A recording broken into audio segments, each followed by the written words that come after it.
We are just moments removed from AEW's Double or Nothing show. What a great show. This is the Daily Wrestling News Show, AEW Double or Nothing post show. I'm Ryan Joy. This is Travis Severance. Travis, what did you think of the show? I thought the show was phenomenal. Good morning, everybody. Happy Memorial Day. Yeah, absolutely. So we're not going to have a traditional show in the morning like we do every day at 10 a.m. So we're doing this post show here when everything's really fresh, just after midnight, after Double or Nothing went off the air. But I couldn't go to sleep right now if I wanted to anyway. There's a lot of adrenaline going. It's a long show, but man, there's some really high spots. So yeah, for the most part, this show started out really good, and it maintained that pace pretty much the whole way through, with a couple of spots where I felt like it dipped a little bit. But for the most part, it was like you were going the whole time.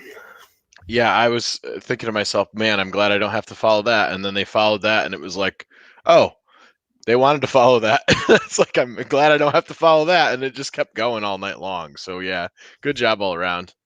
If I had to point to the one spot in the whole night that was sort of the down match, it was the Cody Rhodes and a Go-Go match, which is kind of a weird thing to say. The Cody Rhodes match is the one where, you get up to go to the bathroom if you have to, but that's kind of the case here.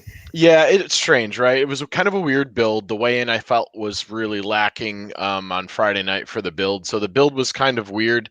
That said, I felt like in the match with Ogogo's limited experience, it felt like, Cody kind of worked his ass off to sell for him pretty well.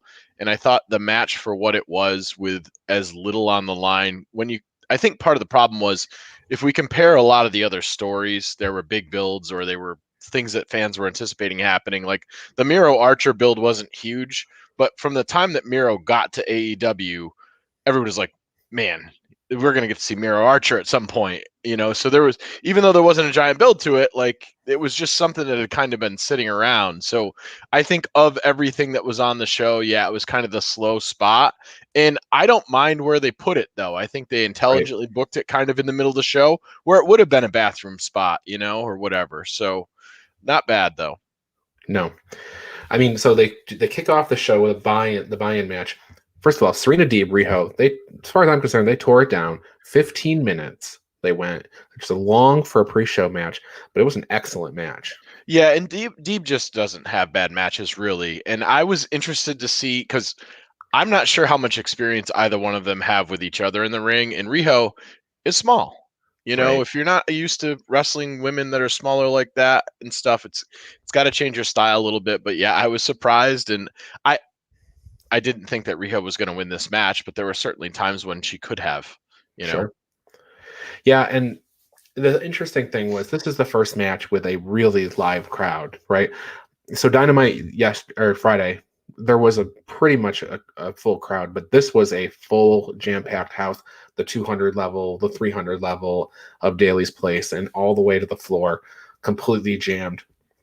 And they got going for Riho, and Riho, she still has the following. I think that was a question coming into this match, was like, did people forget? Did she lose steam? No. Riho is still heavy fan favorite.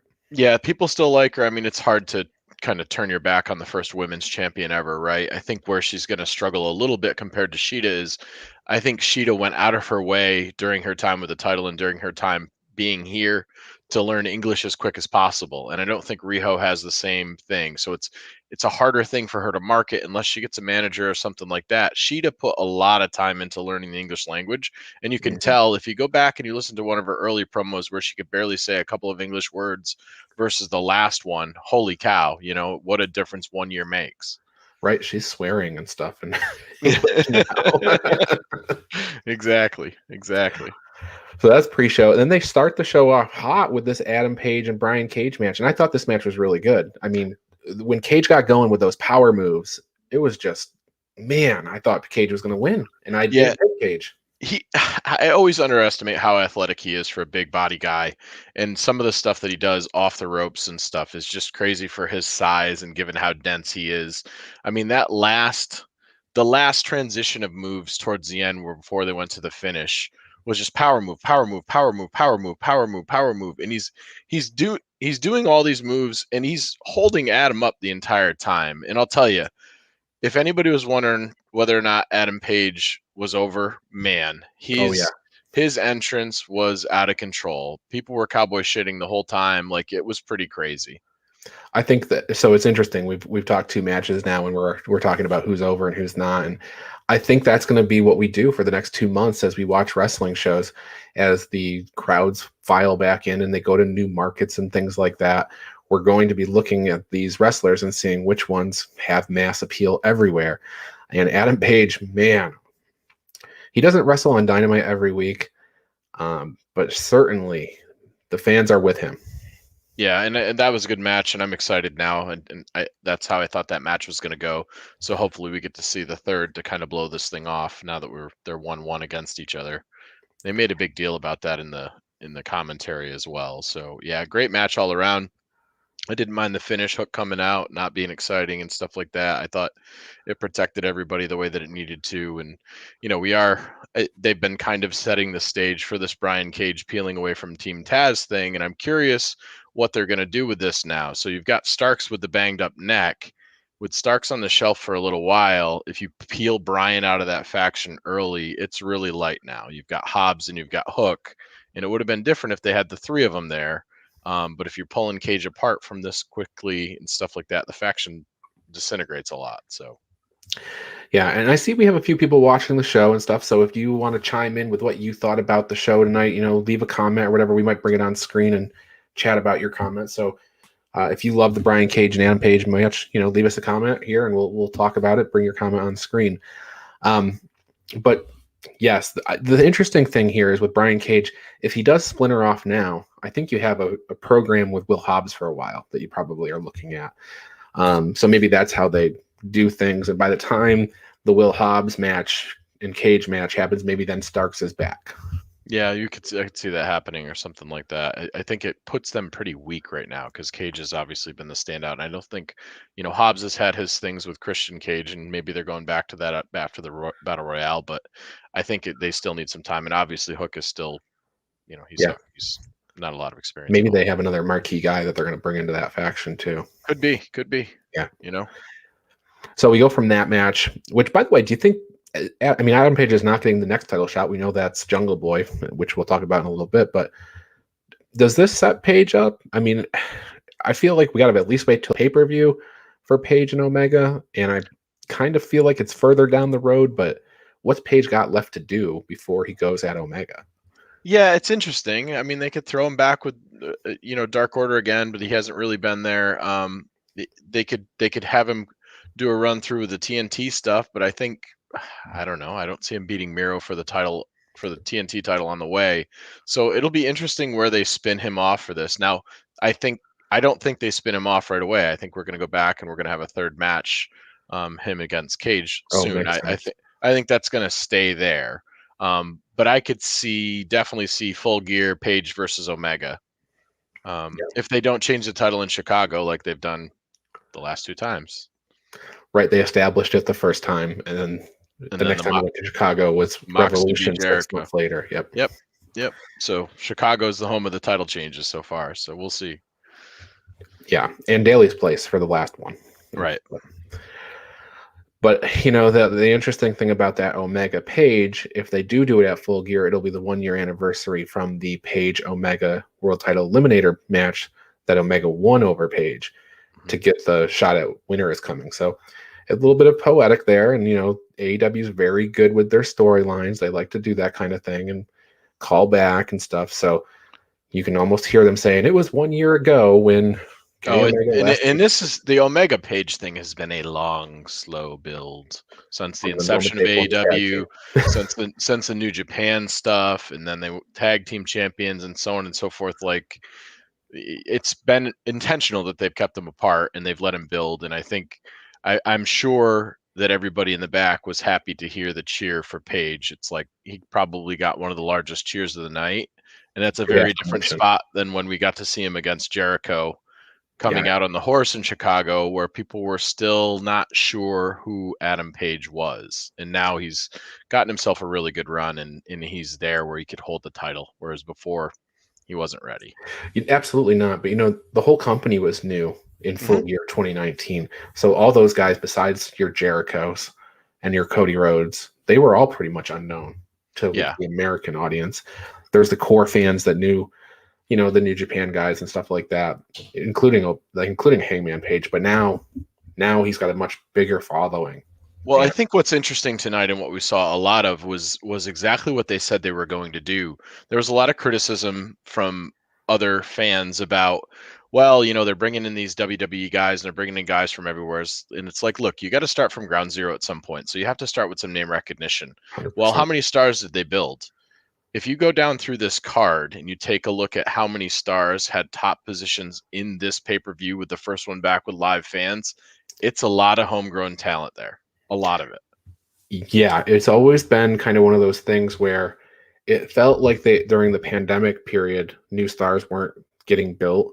And I think that they were getting built, but they can't pay them off, it doesn't seem like, until the fans came back. And now the fans are back, and oh my God, did they respond well to Darby Allin and Jungle Boy and those guys. So yeah, it was a live litmus test, right? So how has the work been how have we set the table with our superstars during the period of time when we were down and we couldn't really have fans in there? And I think based on the reception that the talent got and stuff, there's still some people that need some work to do. I think the Ethan Page Scorpio Sky team is going to be good, but you're not getting over with Sting in the ring and Darby Allin. Good luck. Mm-hmm. All right, so after Page and Brian Cage, we had the Young Bucks defeat Moxley and Kingston to retain the World Tag Team titles. This is a great match. Moxley went down swinging, man. 4 BTE triggers to put him down. But he didn't eat the pin. I actually thought it'd be Kingston eating the pin here with the Bucks. Yeah, I was surprised at that. Eddie Kingston, another one. Insane crowd chants. All over the place. And, I'm sure he was thrilled with that too. Kingston's kind of a journeyman. He had his time in NWA and stuff and has his relationship with Moxley, but it shows that based on the promos and the way they presented Eddie Kingston, he was somebody the crowd wanted tonight. And, the match there was a lot of shenanigans, but they front loaded the shenanigans. Right. And they worked their way through the shenanigans. So the finish was more of a clean finish. Now, AEW has a lot of both men in the ring, a lot of times with tag teams and things like that. They've got a 20 count on tag. So we see that more often than not with AEW than we do in other places, but there's a reason for it. It goes both ways and the refs do a pretty good job sorting it out. Yeah. And as you can see from the comment that I put on the screen just now, the match was insane from the very beginning. Absolutely. It was. Mm-hmm. Yeah. They came down with the sneakers and went crazy. It was real good. Don't they have a tradition of amazing pay-per-view tag team matches? Those tag team title matches on the pay-per-views, they're never usually the main event. In fact, they've never been the main event. But let me just name off the ones that I can think of. Escalera de la Muerta from All Out. Page and Omega versus the Bucks at Revolution. The best wrestling match I've ever seen. Live. Yes, hands down. And then the Bucks versus FTR at Full Gear last year. With all the tag team tributes in the match and stuff. Yes. Yeah, it's exceptional. I'm like I am not a Young Bucks fan, but if I start putting together the best matches of AEW since their inception, it's really hard to deny those 3 matches are insane. And then this one goes right in the mix with the rest of them. Right. So, as somebody that's not a Young Bucks fan in general, I certainly respect what they can do in the ring, and the matches are really, really good. And what it does is, even though they have a phenomenal tag team division, it is very clear this is the top of the tag team division. Yeah. Nobody else is putting out tag team wrestling like that. Nobody. When you say the top of the tag team division, you're referring to the top of the tag division in AEW. This is the best tag team wrestling in the world, though. For sure. Bar none. I'm watching WWE and I'm watching Impact and I'm watching New Japan and I'm watching every place. This is the best tag team wrestling there is right now. John McConnell chimes in, tag division always delivers, and they do. It's for sure. And even when they do we're going to put 2 guys together and we're not necessarily going to call them a tag team, those tag teams are pretty good. Moxley Kingston, Yeah. pretty good. Paige Page Sky, Omega. pretty good. Sting, Darby, very good. Omega, Paige, like it's not just because we don't have anything for creative. It just makes sense. And let's see, and I guess it was during this match. Okay. During this match, the Good Brothers came out. Mm-hmm. And Frankie Kazarian came out to call back to, okay, SCU just split up, and it was because of the Good Brothers interference and all this stuff. So Frankie Kazarian is a man on a mission now. What did he call? They called him the Elite Deleter or something like that. Yeah, they gave him some kind of a moniker, some mercenary style moniker, which I liked, and it was good to see. That's good to me. I'm not sure what Christopher Daniels' future is going to be with AEW as far as in-ring performance goes, but it's obvious Frankie still has it, and Frankie can still go, and he's still valuable. So yeah, it's interesting to have him in the mix. And I mean, you want to put Frankie Kazarian and have him roll around with Moxley and Kingston, I'm down for that too. Yes, here it is. The Elite Hunter, that's right. The Elite Hunter. Thank you. Yep.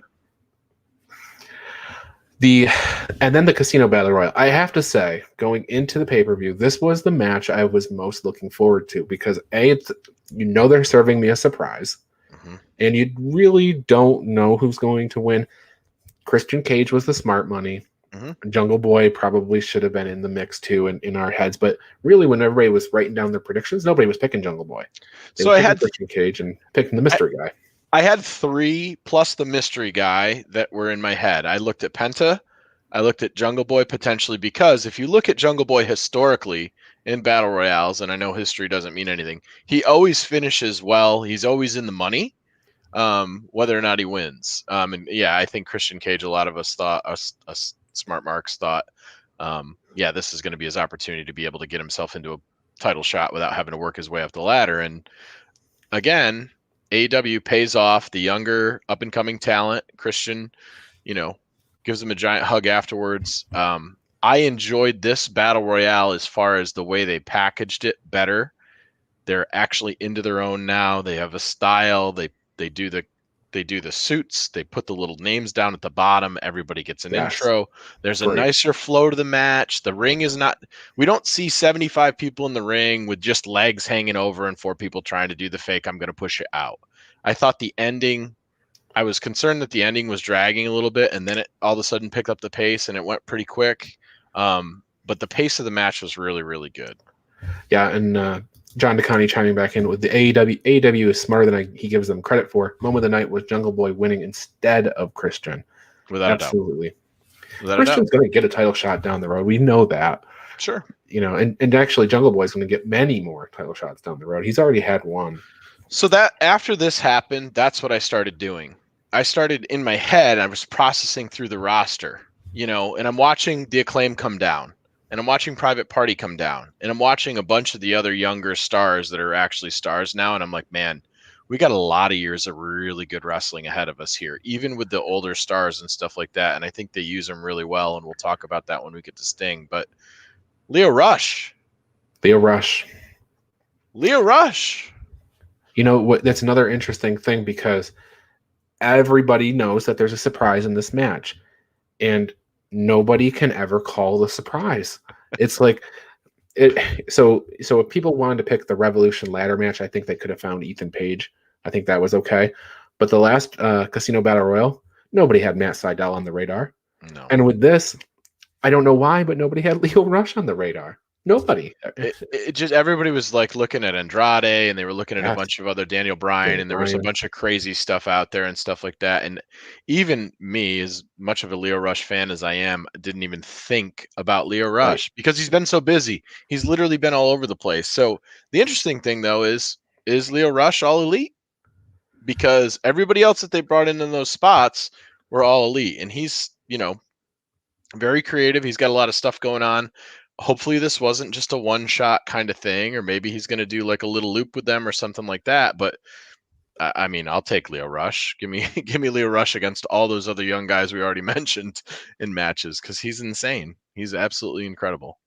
What's interesting about Lio Rush, a lot of people have probably only seen a couple of his matches on WWE because he really didn't have a ton. Right. He was in 205 Live for a few months, and then they brought him up, and he was on Raw every week as Bobby Lashley's manager, hype man. And he had a couple matches there, and then he took a long departure, and then he came back and he had a short run in the cruiserweight division when it moved back to NXT. Yep. So you had an opportunity to see him work a little bit, but not a whole heck of a lot. And when we go and see him on the indies, Travis, we saw him at GCW. Yep. He's very good. He's very creative and everything. But what you don't see is the speed. And I know you see his quickness and stuff at those shows, but when he's not working with the highest caliber people, you don't see just how quick he is. And now when he comes in and he works at AEW, or if he worked in WWE with some of the quick guys like Ricochet, you see how quick he is. And I think that showed tonight even.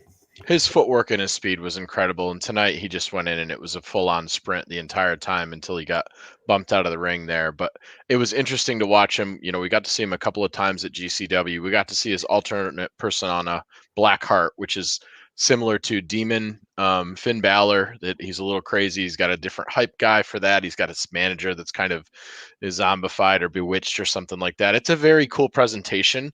And the difference between watching him on the indies or MLW and the other places is he just doesn't feel like he's as overproduced. It felt like he was more risky in those matches, and he got to highlight his actual style as opposed to like having to work down or slow down. I mean, like you said, if he was in the ring with Ricochet, he looked great. Somebody like Private Party, really good. You've got some fast guys in AEW that can keep pace with him too, and they don't mind featuring the guy that only weighs 150 pounds in a high spot.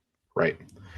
Yeah, and I just want to mention Mr. Garcia, who was with us throughout the entire chat thread tonight, also mentioning that the Casino Battle Royal is great because it gives a younger star a chance to win, and they do tend to do that and give us a spot, where we get to see somebody kind of get promoted in a way. Yep, so absolutely, very, very true. I love the match. I think that this was good.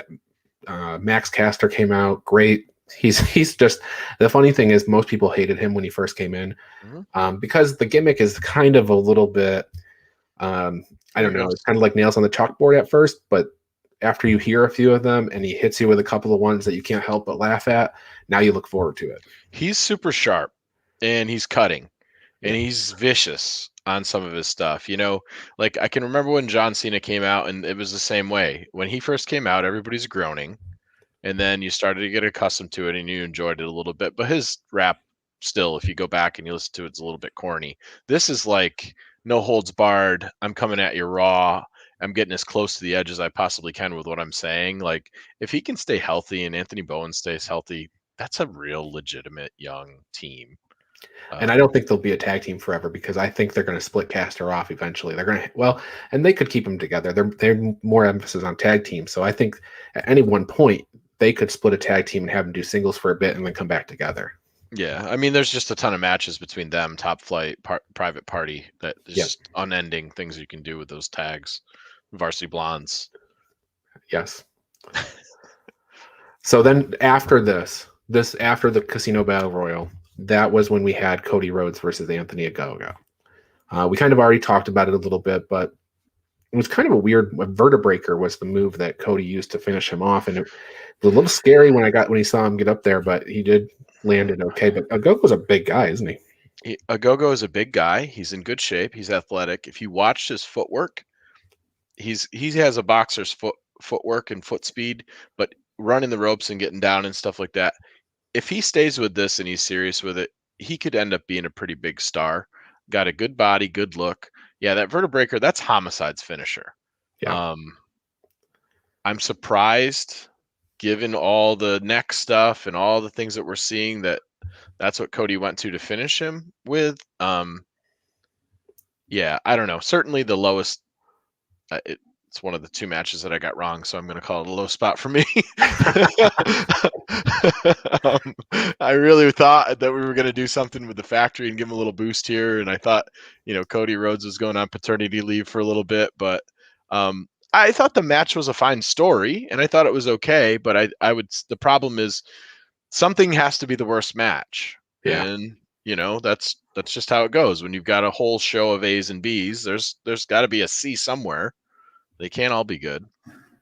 Andre Thomas, also Andre was with us the entire conversation thread tonight, except for when he had to go pick up his wife, and then I think he missed the Casino Battle Royal. Poor Poor guy. guy. But he's mentioning the tag division is top notch. An extra show gives it more of a showcase. It's funny that he mentions that because Travis, privately, you and I have been talking for a year that we thought maybe the new show would be all tag team show. Yeah, that was my dream, Andre. I wanted the new show to be called Dose, and it was just all tags, whether it was tags or triples. The whole show would just be that and feature that because the roster got so big and they had so much there. Yeah, poor Andre. Nice guy, man. He's above what I would have done. I think I would have called an Uber for my wife if in the middle of that show. He was a couple matches in and missed the Casino Battle Royale. So good job to him. I think that's like basically buying her flowers. So we're gonna call it even.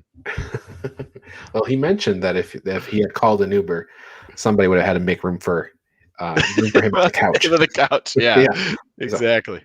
Yep. Which, by the way, if people are listening to us chat about the conversation thread, actually for all the shows all week, Raw, NXT, Dynamite, SmackDown, Impact, we always do a conversation thread on the Minute Spell Time public Facebook page. So if you go there and join that, every night at 5 o'clock, John DeConnie puts up the conversation thread, and we talk throughout the entire show. It's a lot of fun. It's a good way to connect. Chat us up. We're happy to interact and stuff, and we want to hear what you guys have to say for sure. So make it happen.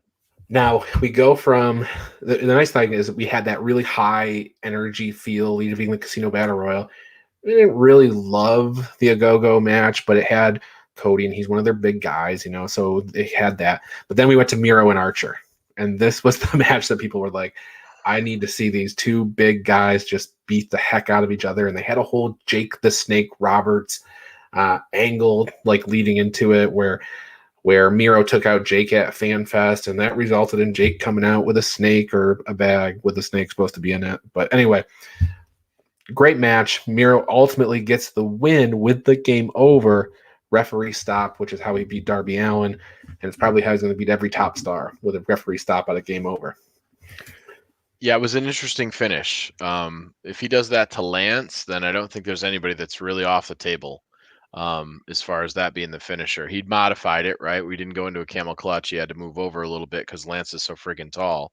And he did the rolling on his back thing. Yeah, yep. Rolled him on his back and pulled him that way to get him to tap out. I thought both of them looked great. I thought both of them got all their stuff in. They both look strong in this match, and for such a short build, adding the little touches with the Jake stuff was a good way to give that extra motivation for Archer. And they kind of swerved me a little bit there too, because I thought with Sting saying Archer should get more positions and stuff like that, and Jake kind of having his hands up, I didn't know how long Archer was for Jake. I mean, they're still together now. Jake did his promo for him this week too. So apparently that's not going anywhere. And my hope for Jake the Snake to be the evil mastermind behind the factory is still kind of in the background, I guess. Yeah, and Andre chimes in. Where does Lance go from here? Do they not believe in Lance? And it's interesting because he's lost a whole bunch of title matches, just a bunch, match after match. Whenever he gets to that spot, he loses. And like you said, we thought the Jake might turn on him, and maybe we'd get some kind of an angle there. But I don't think he's going anywhere. And I think he'll probably go on a series of big wins now. But as far as where that goes, I could see them having him go through some stuff, and then putting together Miro versus Archer again, and Archer actually winning the title that time. Because Archer is a believable opponent for me to have that Miro could lose to. There aren't a lot of other people on the roster, and Miro kind of had a slow build himself. So, maybe we see Archer messing with some other people, or maybe he stays right with Miro, and they find some way to break it off or whatever, and then they get back to the next pay-per-view, and we've got Miro versus Archer again. Because it's the same thing with Miro. Well, where does Miro go? AEW is probably not going to run I'm going to come out and do the open challenge just like the last two did. I think they kind of get past that with creative, because that's my next question. Like, where do you go with Miro? He's got a giant unstoppable juggernaut. Like, the bigger guys tend to be heels. He's probably going to destroy everybody the size of Dante Martin. Your Serpenticos and all Yeah, those guys are you'll just going to see get all those guys are going to get crippled. Yeah, yes. But ultimately, though, yeah, they'll work back. And the other thing is, he got beat by Miro. It wouldn't be crazy to see a guy like Archer get some wins back and then go after the other title, sure, especially absolutely. if Archer's going towards the face side of things. Hmm. Yep. It looks a little weird because people consider the TNT title maybe the mid card, so to speak, but it's kind of the main event. It's a main event title on Dynamite every week almost. So He's somebody where if they go into triples too, you can put him with two other tag team wrestlers that are smaller guys, and he's immediately fills that Jake Hager Wardlow role. As a mercenary, it's nice that he can kind of slip around and do that stuff. So there's going to be opportunity for him there. I don't think I think Archer's happy. I yeah, think he's thrilled where he is, and I think he's glad he's getting the exposure that he is, and he's not in Japan anymore. And who knows? Maybe we see him go back to Japan around the G1, and he takes some time off, and then he runs it back. But yeah, there's some interesting stuff they could do with him too. The other thing that would be interesting for me as well with what they're doing over on Impact, send him over to Impact. sure. Have him fight Joe Doring. Have him fight Morrissey over Madman there. Have Fulton. him fight Madman Fulton. There's a bunch of matches over there if they wanted to kind of insert him over there because he just throws his hand up with AEW and goes over there to claim a title. Yeah, and the other thing is people may not know Archer's background if they're not New Japan fans because Archer was actually in WWE. He was part of the ECW brand for a hot second Hmm. when back then. And then he Yep. went to New Japan. He's been there ever since, and he just never got things going. And he started to right at the end, and then he came to AEW, and now he's a lot happier, like you mentioned. And I think, even if he's not going to win the title, he gets into high profile matches and he's, on television and he's in a good spot. Yeah, absolutely.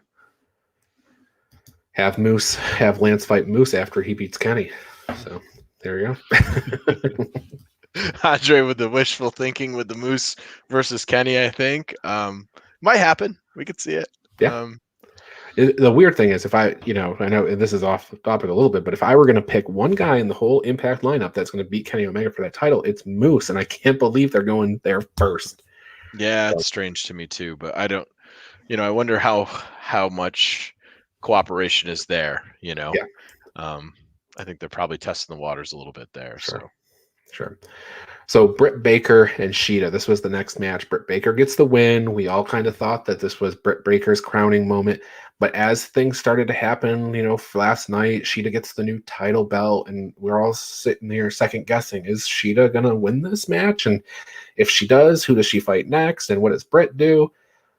But tons of false finishes here. Like 30 false finishes in this match, I think. Like every time that, there's a crutch spot, there was Sheeta hit the Falcon Arrow, she hit the running knee strike, there were interference, there was all kinds of things happening. But ultimately it was kind of clean by the time it was all said and done. Yeah, after everything sorted itself out, it felt similar to what ended up happening at the end of the Bucks Kingston Moxley match, where they went to a finish that's a clean finish. And Tony Khan's been very critical of other companies with their non-clean finishes and stuff. And I think, with the exception of Omega, with some consistency as he's the top heel guy, you tend to see clean finishes or cleaner finishers. Yeah, it was a little sad. I didn't know if we were going to get the double swerve. Like it felt like this was Baker's time. Obviously, I'm wearing the shirt, so I thought it was her time. She got a lot of chance, although the chants were 50-50, it felt like during the match and stuff like that. But it is, Sheeta came out and she was obviously upset in some way, and maybe it was just because the fans came back, so she was thrilled.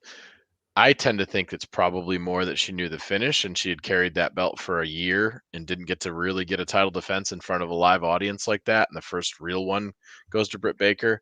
But I'll tell you what, that's a hell of a comeback story too. Sure. You felt bad for Sheeta. I mean, you hate to see Sheeta lose. It absolutely was Britt Baker's time. The timing was right. She built herself up.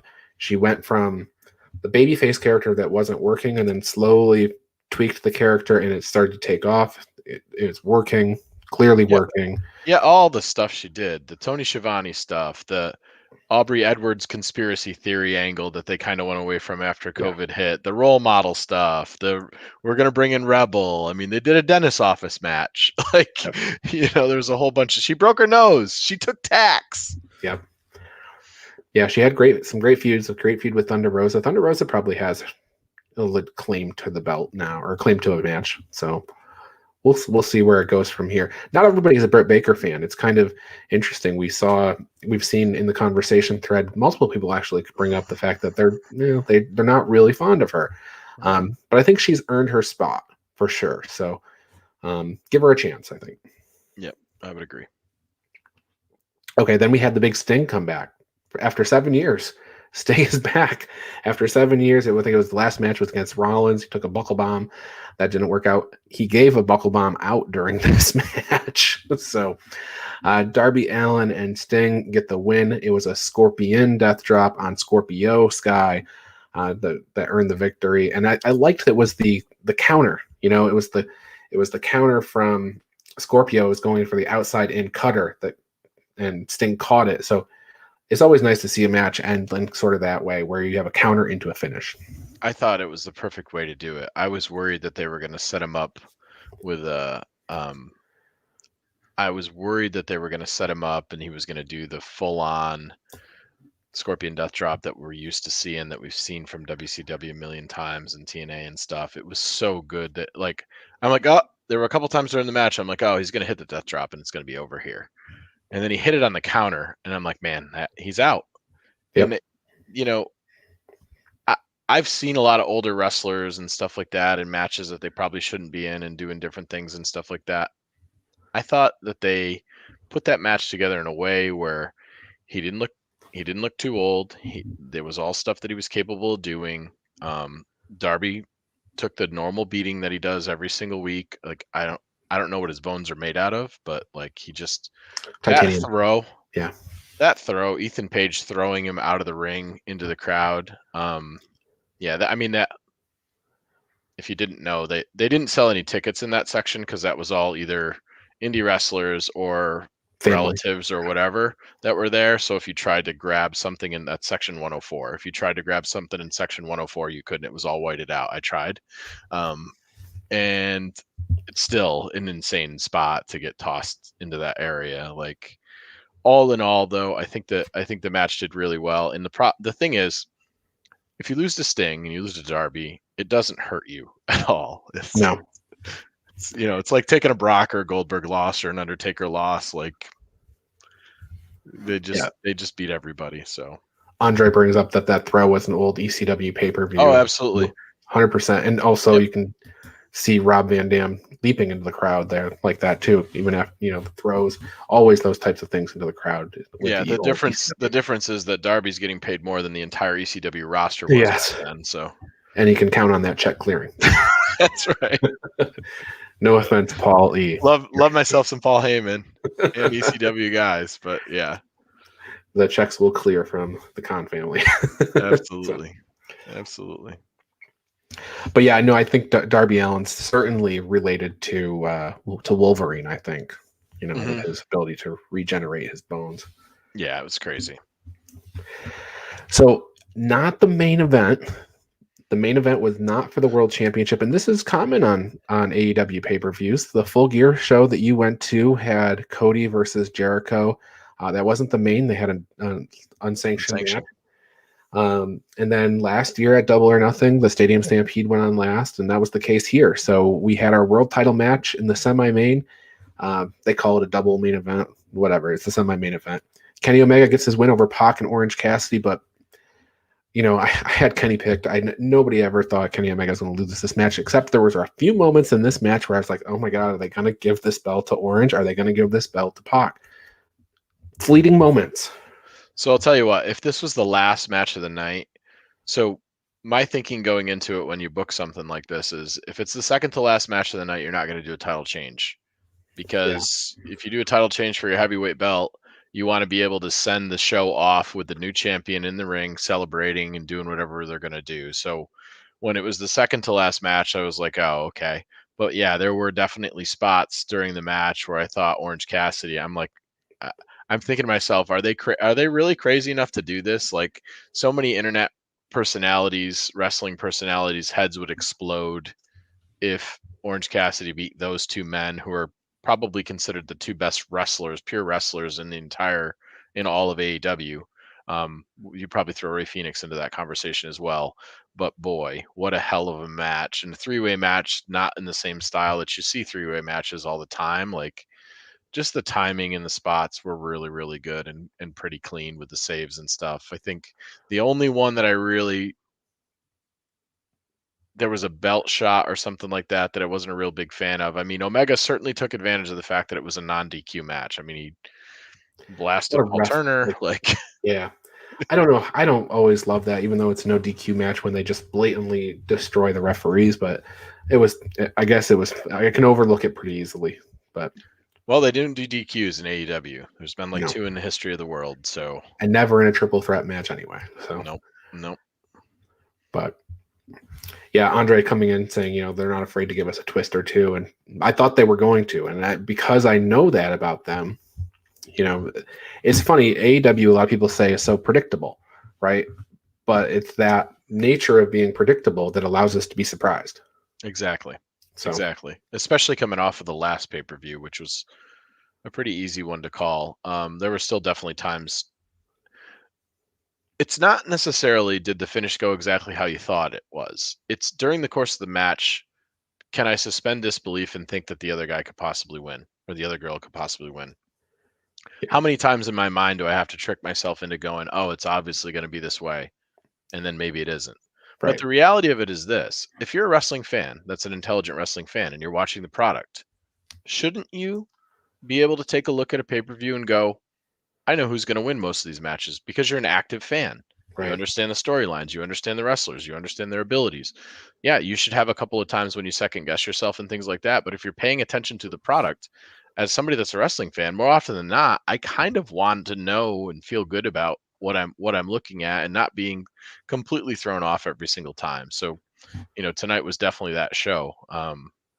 Although I picked the show pretty well. I had 3 wrong. I think you probably did too. No, Maybe 2. 2. I missed the Casino Battle Royale and I missed the Rhodes A Go-Go. I got the rest of it right because this afternoon I changed my pick from Moxley Kingston to the Bucks. Okay. So Kenny Omega still the AEW Impact AAA TNA champion. Yeah, with a whole bunch of garbage and bullshit. So if Yep. I could say anything about Kenny Omega's run with the championship title, it was, boy, did he do a lot of clean winning until he got the belt. And when he got the Yeah, belt, he so decided that there is no clean winning is going to happen. It started with a microphone, and today it ended with 4 different belts in the ring. So, I mean, he still can wrestle, but he's certainly not going to have a clean finish. And who knows? Maybe that's the Kenny Omega character here. So the last match, the Stadium Stampede match, I missed on this. I picked Pinnacle, and from the moment I picked it, I was like, man, I should have picked the Inner Circle because now we can go to a third match. What that third match is, I have no clue. It can't be a straight 10-man tag or anything like that. It's going to have to be the exploding Alligator death barbed match. wire, blood and guts stampede match from hell or something. Yeah, Shark But, Tanks or something. yes. Yeah, it'll have to be an underwater match. Something completely never I done mean, I before. guarantee you, whatever they come up with, we're probably just not thinking of what it could probably be. But yeah, they definitely got to go to a 3. And I'm like, I felt like they were all of them mentioned during the promo. If this is it, then I really loved you guys and enjoyed working with you. I thought they were working that too hard. So like, I felt they were swerving the swerve on this one and stuff. And I'm like, they're not breaking them up right now. Yeah. So the match went 30 minutes. A lot of fun spots. You had Hager and Wardlow fighting all over the place. You had a cool Sean Spears chairman thing happen with the lights and everything shining on him. Mm-hmm. You had Sammy with the golf cart. You had Jericho and MJF, struggling through the entire offices and everything. The bat was mysteriously placed right where Jericho would need it to prevent himself from getting hit with a hammer. A lot of fun stuff.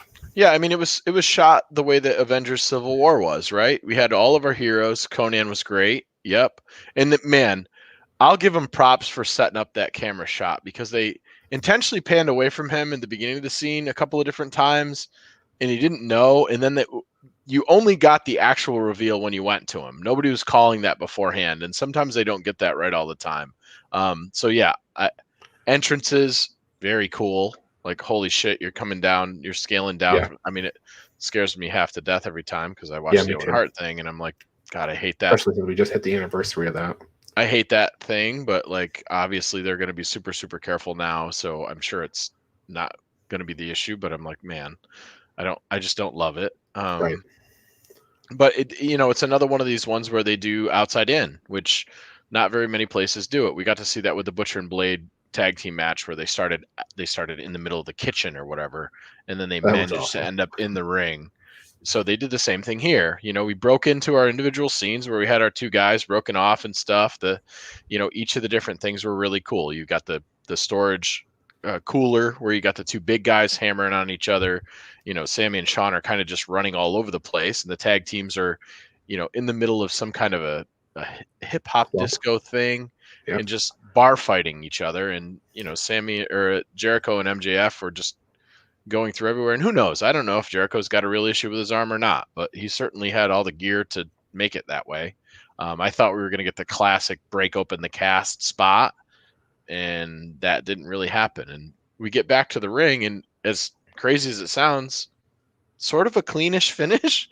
Well, it was just sort of happened, right? I mean, Yeah, okay, listen, a 630-degree spinning splash of doom from Sammy Guevara onto Sean Spears is not like just a regular old finish or anything, but right. but it was just kind of a little bit of wrestling match into the finish at the end. Yep. And Sammy Guevara getting the win, I think, is significant as well. I agree. And we still haven't, as much as he's been in part of these angles, we haven't seen him wrestling a lot. And before we used to see him all the time. And the significance of Sammy actually leaving the inner circle, coming back, which is what Mr. Garcia here is pointing out. Yeah, that is good storytelling. And I like that they started the match with Spears and Sammy in the ring for a little bit too. And then they finished the match that way. Like it was kind of beginning, middle, and end of the Full story circle. and stuff. Very, very cool. And then obviously, it gave them a way to play Judas at the end to have the entire crowd sing. And the crowd was hot all night. 100%. And it was nice that, the Stadium Stampede is sort of the tradition there now. And it's nice that they still gave those fans something to watch it live at the end, which I think they had announced earlier this week there was going to be a live component. But it's nice that they did that, because if the show ended with a movie, that would have been kind of a letdown, I think, for the fans in attendance that really poured everything they had into cheering all night. Yeah, I'm excited now, right? Like I want to see the first WWE show with live fans, and I can't wait to see everybody else. And MLW is going to come back with live fans, and I mean, July, man. July is going to, everybody's back. Ring of Honor, MLW, WWE, AEW. I was three clicks away from flying down there this afternoon and going and watching the show, and I was just, I had some business stuff that I had to take care of, and just didn't pull the trigger for the 4-hour flight down and back. But yeah, it's so good that it's all coming back, and the indie shows are starting to fire up and stuff. And now we've got their next two pay-per-views are booked with dates and stuff. And the Rampage is on its way. Mark Henry comes out. Like, oh my God, we didn't even mention Mark Henry. So, world's strongest man. I want to make this statement because I'm interested to get your reaction on this. But to me, this is what happens when you have Randy Orton treat all the legends like crap. Yeah, I know you're a Randy Orton guy, but the legends were totally abused. It's Randy Orton's character, and I'm not sure if Randy Orton has a preference either way. I'm sure shit talking Mark Henry while he was on a scooter wasn't something that he came up with. I'm sure he was just handed that and stuff, but yeah, there's probably a degree of that, right? Like you don't get the big show and you don't get Mark Henry out of that. Now, am I ultra excited about Paul White and Mark Henry as far as being on commentary? I don't know, but they're two of the better by analyst. That to me sounds like color commentator, but I thought I thought Morrow was coming out. That's what I thought. I thought, oh, they're going to do the comment. Okay, this is going to be Morrow. Everybody's going to be excited about Morrow. They made it intentionally, played some of the spots from the Impact match that he was commentating on over and over again.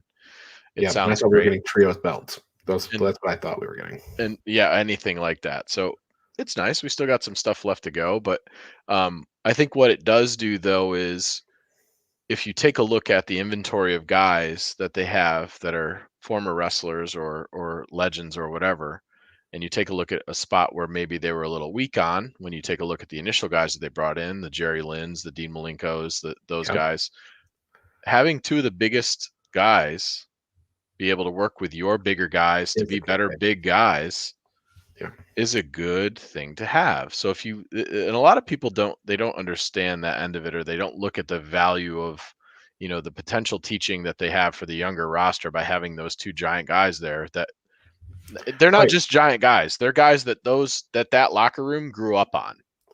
Jerry You know? Lynn can't teach Wardlow to How to wrestle be big. like the Big Show.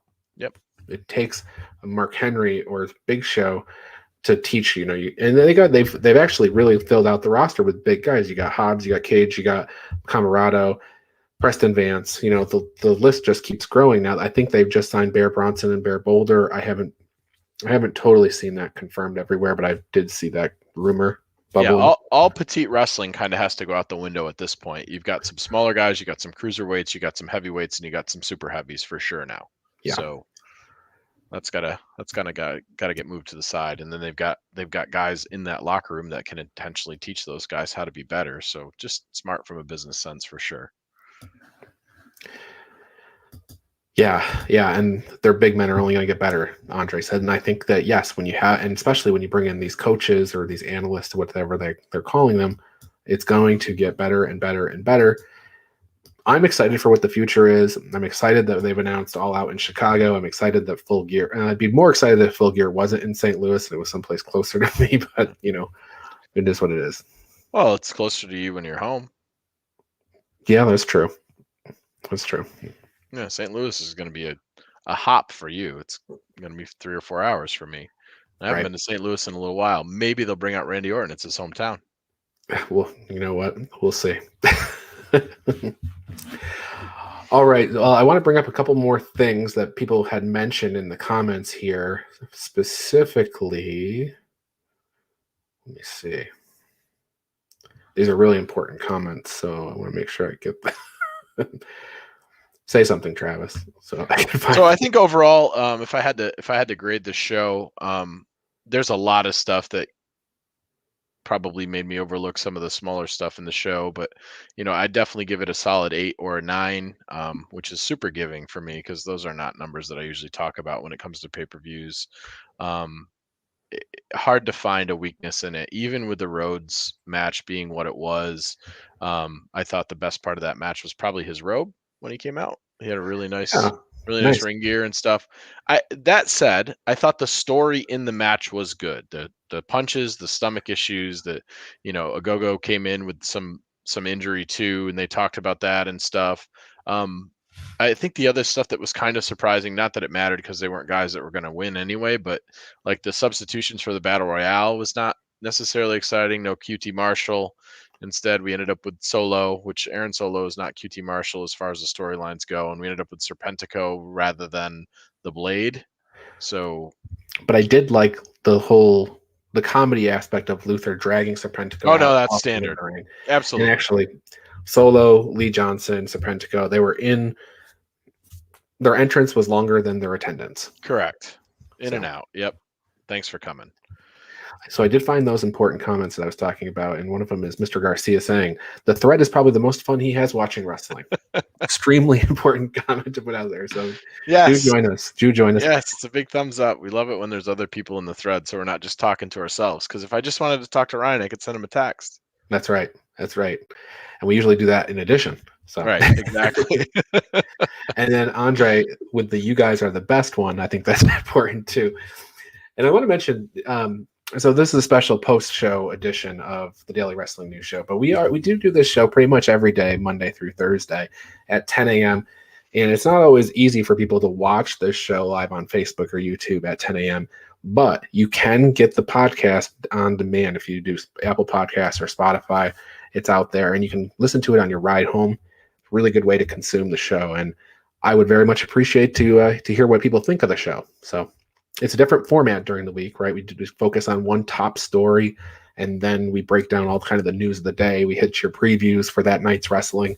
It's a really good way to stay up to date on everything. And I promise you that I sort through all the bullshit in wrestling news to find the truth. That's sort of the motto. So yeah, we're kind of straight shooters. We might be a little biased when it comes to certain things, but in general, we try to call out the garbage and we try to call out the good too, and highlight what we can. At least that's my focus on Tuesdays when I'm allowed to have the microphone for a little bit to talk. well, and that's the other thing is I have a variety of co-hosts. Travis is there on Tuesday, and I have different co-hosts that might be biased more towards a different product. So 100%. we have kind of the best of all the worlds that you can get. Yeah, he balances the bias really well. Right. I do go ahead, Travis, and continue talking about Full Gear for a second while I bring up another thing. So Full Gear is the one that's going to be in St. Louis, so that'll be a good time. We can get down there early. We're not going to be able to ride up on the Arc because I think the Arc is closed now, but they've got really good ribs down there. JR mentioned it on the commentary. He was talking about a plate full of ribs. I am positive he was going to be having some ribs down there. The other thing that I thought was like Excalibur, like it really feels like he's coming into his own now because man, Don Callis tried to throw him for a loop and he gave Don Callis a little bit of shit and like he had to help JR along and stuff like that. So, you know, Excalibur was a big kind of wild card question mark for me in the beginning and stuff like that. But, you know, he got some accolades with his broadcasting for the year earlier in this year. And it's nice to see him having a style. I'm glad that he can call the moves. I know the rest of the guys bag on him, but they used to bag on Mike Tenay too. You know, they used to bag on all the other guys that they brought in to call the moves, but I'd rather have the moves called the right way. And he does a good job. There's some names of the moves that I can't stand. I don't like a stretch muffler. I don't like silly string either. Can we get some new names made stat for those moves? You know, it's interesting because Excalibur, I was actually just reading on Facebook today about people that don't like him. And it's funny to me, wrestling fans, I think, are guilty of snap judging. Like we make up our minds about something and then we will never change off of that. And unfortunately, I think that's what happened to Excalibur. But I guarantee you, if you give him a chance and you really think about what he does versus the others, he's very good. I had a really, really good friend of mine that used to live in the Rochester area that moved to like South Carolina. And I noticed that he made a comment on a thread from a random dirt sheet Facebook page about the title of the article was something about Orange Cassidy potentially winning the belt. And his comment was, that guy's terrible. Now, what I really wanted to go into a long conversation, but it's like a lot of times when it comes to people make up their mind from the beginning, from the first piece of work that they do, and then they never allow them a chance to grow after that. And that's, you know, in performance art, and especially when it comes to entertainment and athleticism like this, people go through a lot of different incarnations of them. And there's certainly been times when I have disliked a superstar a whole heck of a lot, and then they've grown on me over time, and I can really appreciate them. Chuck Taylor was a guy that initially when I saw him with Best Friends, I'm like, this guy is just a slob. He's awful, and he's not very good. and he's super, super entertaining. I mean, we buried the Dark Order early on, and there was a bunch of people like that, you know. And the same thing, Hybrid 2. The first time I saw them on TV, I wasn't thrilled, but then I got to see them live, and I got to listen to Jack Evans talk. And Angelico is, you know, probably the best hold wrestler that AEW has in the Zack Sabre Jr. style. We just don't get to see him a lot. Right. Which is too bad because that style is really interesting and fun to watch. So, well, I see some more comments rolling in. I'm going to get to those in a second, but I want to play another clip here so that people can check out other things that we do and get to know everything that's going on around Minutes to Bell Time and Eastern Observer. So stick with me for a second. Come back to your comments in just a moment. If you love the Daily Wrestling News Show, then I want to tell you how you can support us. First, check out bodyslamclothes.com. You can get a variety of shirts for just $20, and all of them come in the super soft style, and the price you see includes all sizes and shipping. Get 10% off 2 or more shirts with the promo code SHIRTS10.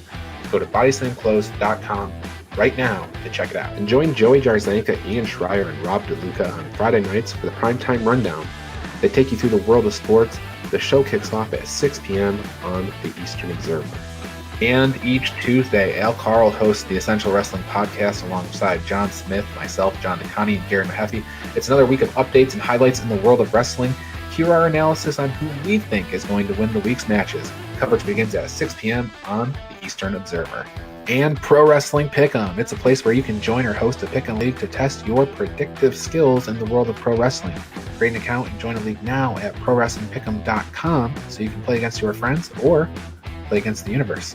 And the Body Slam Brigade newsletter, currently going out to over 4,200 people each Friday.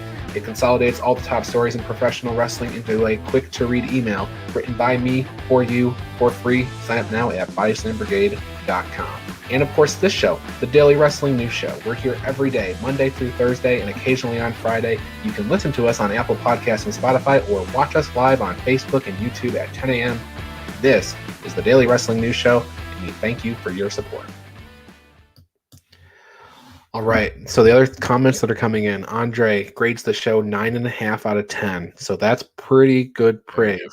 If you're other people watching the show, go ahead and throw your comment in to let me know where you rate it. I think Travis, you were saying 8 or 9 as well. So I was saying an 8 or 9, yeah, which is pretty high marks. It's tough to get me off of like a 6 or a 7. So yeah. 8 or 9, really high. I think all of us have been waiting for fans to come back. And then, we got another 3 months and we're going to be, all out Chicago, September 5th. So, yep. We'll, and then on the subject of commentary, Andre mentions Excalibur, Corey Graves. They're right there. They both, I think, should be fan favorites.